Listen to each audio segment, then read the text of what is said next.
In the sprawling, blood-soaked history of the ancient world, no name has echoed with as much overwhelming authority, absolute ambition, and enduring political legacy as Gaius Julius Caesar.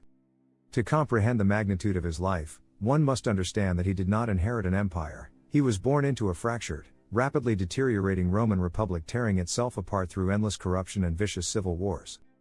Born in the year 100 BCE into the prestigious but politically marginalized Julian clan, young Caesar was raised with a profound, almost mythological sense of destiny, as his family traced their direct bloodline back to the goddess Venus and the Trojan hero Aeneas. Despite this divine aristocratic pedigree, Caesar grew up in the Suburra, a notoriously dangerous, working-class neighborhood in Rome, which intimately taught him the harsh realities of the common people and deeply influenced his future political strategy as a brilliant populist. From his earliest days, Caesar was an unstoppable force of charisma and terrifying intellect, completely determined to restore his family's lost glory. He recognized early on that in the ruthless arena of Roman politics, true, unassailable power could only be achieved by combining immense financial wealth with absolute military supremacy and the unwavering adoration of the common mob. This supreme level of self-confidence was famously demonstrated long before he commanded a Roman legion, during a legendary encounter with Cilician pirates that perfectly encapsulated his terrifying psychological makeup. While traveling across the Aegean Sea, Caesar's vessel was violently hijacked by ruthless pirates who demanded a ransom of 20 talents of silver. Instead of cowering in fear, Caesar was deeply insulted by the exceptionally low price they placed upon his life, arrogantly demanding that they raise the ransom to 50 talents, insisting he was worth far more. During his 38 days in captivity, he treated the heavily armed pirates as his personal subordinates, commanding them to keep quiet when he wished to sleep, and forcing them to listen to his political speeches. He frequently joked with his captors that the moment he was freed, he would return with a fleet and crucify every single one of them.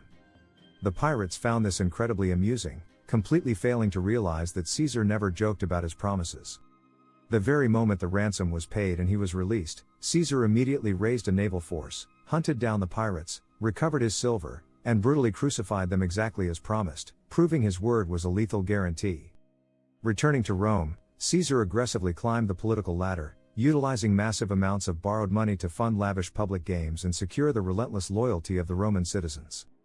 This unprecedented ambition culminated in the formation of the First Triumvirate, an incredibly powerful political alliance between Caesar, the wealthy Marcus Licinius Crassus, and the legendary military commander Pompey the Great. Utilizing this alliance to secure the consulship, Caesar orchestrated a massive military campaign that would forever cement his legacy, the conquest of Gaul. For nearly a decade, Caesar led his fiercely loyal legions through the brutal wilderness of modern-day France, entirely subduing hundreds of hostile Celtic tribes. His absolute masterpiece of military engineering occurred at the legendary Battle of Alesia in 52 BCE, where he besieged the massive Gallic army led by Vercingetorix. Facing overwhelming odds and a massive relief force attacking from the outside, Caesar ordered his engineers to build two heavily fortified wooden walls completely encircling the city, one to trap the defenders inside, and another facing outward to protect his own legions from arriving reinforcements. Fighting fiercely on both sides simultaneously, Caesar's tactical brilliance completely shattered the Gallic resistance, securing his absolute domination over Western Europe. However, this unprecedented military glory deeply terrified the Roman Senate and his former ally, Pompey, who demanded that Caesar immediately disband his invincible army and return to Rome as a defenseless citizen to face political prosecution. Faced with the destruction of his career and life, Caesar made a monumental decision on January 10, 49 BCE. Standing on the banks of the Rubicon River, the northern boundary of Italy where no Roman general was legally permitted to bring an armed force, Caesar uttered the legendary phrase, "The die is cast," and marched his battle-hardened legions directly toward Rome. This single, defiant action plunged the Republic into a catastrophic civil war spanning the entire Mediterranean basin. Moving with terrifying speed, Caesar completely outmaneuvered the panicked senatorial forces, driving Pompey out of Italy and relentlessly pursuing him to the plains of Pharsalus in Greece. Despite being heavily outnumbered and cut off from his supply lines, Caesar utilized brilliant, unorthodox infantry tactics to utterly annihilate Pompey's superior cavalry, securing a devastating victory that left him as the sole, undisputed master of the Roman world, permanently ending the political dominance of the ancient senatorial elite. The aftermath of this victory led Caesar directly to the exotic shores of Egypt, where he became deeply entangled in a dynastic struggle and encountered the brilliant Queen Cleopatra.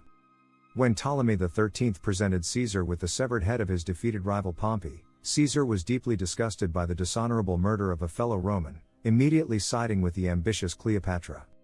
Their legendary alliance, famously initiated when she was smuggled into his quarters rolled inside a carpet, blossomed into a profound political and romantic union resulting in the birth of a son, Caesarion. Beyond the political maneuvering and the pacification of the East, famously summarized in his arrogant military dispatch, "I came, I saw, I conquered," his time in Egypt inspired one of his most vital civilian achievements. Realizing that the traditional Roman lunar calendar was wildly inaccurate and entirely out of sync with the solar seasons, Caesar collaborated with Alexandrian astronomers to implement the Julian calendar, introducing the 365-day year and the critical leap year, a masterful scientific reform that fundamentally structured the human perception of time for over 15 centuries. Returning to Rome in absolute triumph, Caesar was appointed Dictator Perpetuo, utilizing his unchecked power to initiate massive, progressive social reforms that relieved crushing civilian debt, granted citizenship to conquered provinces, and drastically rebuilt the infrastructure of the city. However, his unprecedented consolidation of supreme, monarchical power deeply alienated the traditional Roman aristocrats, who viewed him not as a savior, but as a tyrannical king who had destroyed the sacred republic. This boiling resentment tragically culminated on the fateful Ides of March in 44 BCE, when a conspiracy of 60 senators, led by his close friend Marcus Junius Brutus and Gaius Cassius Longinus, brutally ambushed Caesar during a Senate meeting. Surrounding the unarmed dictator, they violently stabbed him 23 times in a frantic attempt to restore the old political order. Falling in a pool of his own blood at the base of a statue of his old rival Pompey, Caesar's assassination did not save the Republic. Instead, it immediately triggered a final, apocalyptic series of civil wars that paved the way for his adopted heir, Octavian, to permanently transform Rome into an autocratic empire. Thank you for exploring the magnificent, blood-soaked history of Julius Caesar with me today.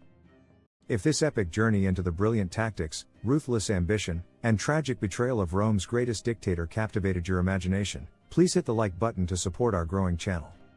What do you believe was his most impressive accomplishment, the brilliant tactical siege of Alesia, or his monumental reform of the calendar? Share your thoughts and historical theories in the comments below. Make sure to subscribe and click the notification bell so you never miss our deep dives into the legendary figures who forged the ancient world. Until next time, stay curious and stay vigilant.